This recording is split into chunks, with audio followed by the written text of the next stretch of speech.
छत्रपती संभाजीनगरमधून एक अतिशय खळबळजनक बातमी समोर आली आहे। दारू पिऊन त्रास देणाऱ्या वडिलांचा मुलानेच खून केल्याची धक्कादायक घटना घडली आहे।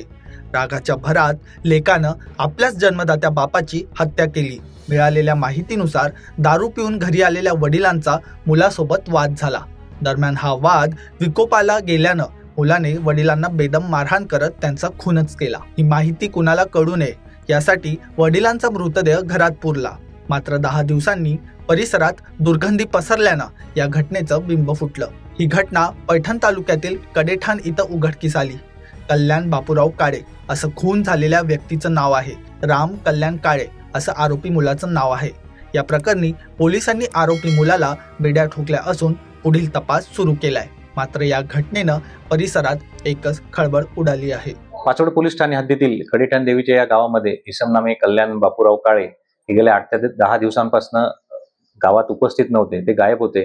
त्या अनुषंगाने गावामध्ये कल्याण बापूराव काळे यांचा त्यांच्याच मुलाने खून केला असण्याची चर्चा सुरू होती आणि त्यांचा मृतदेह घरातच पुरला असल्याबाबत गोपनीय माहिती मिळाली होती। त्या अनुषंगाने शनिवार दिनांक 22/11/2025 रोजी पाचोड पोलीस ठाण्याची टीम आम्ही सदर कल्याण बापूराव काळे यांचे राहते घरी घटनास्थळी जाऊन पाहणी केली असता त्यांनी तिथे प्रेत पुरले असल्याबाबत खात्री झाल्यानंतर त्या अनुषंगाने आम्ही कार्यकारी दंडाधिकारी तथा तहसीलदार पैठण यांना पत्र देऊन आणि त्यांच्या उपस्थितीत सदर प्रेत उकरून काढून आणि त्या प्रेतावर पुढील कायदेशीर प्रक्रिया करून मयत यांचा मुलगा नामे राम कल्याण काळे याकडे सदर अनुषंगाने चौकशी केली असता तो उडवाउडीची उत्तरे देऊ लागले। तेव्हा त्याच विश्वासात घेऊन चौकशी केली असता त्याने वडील कल्याण काळे यांचा दिनांक 16/11/25 रोजी वडील दारू पिऊन आल्यामुळे घरात संध्याकाळी भांडण करू लागले। त्यामुळे रागाच्या भरात त्यांच्या भांडणामध्ये डोक्यात लाकडी दांड्याने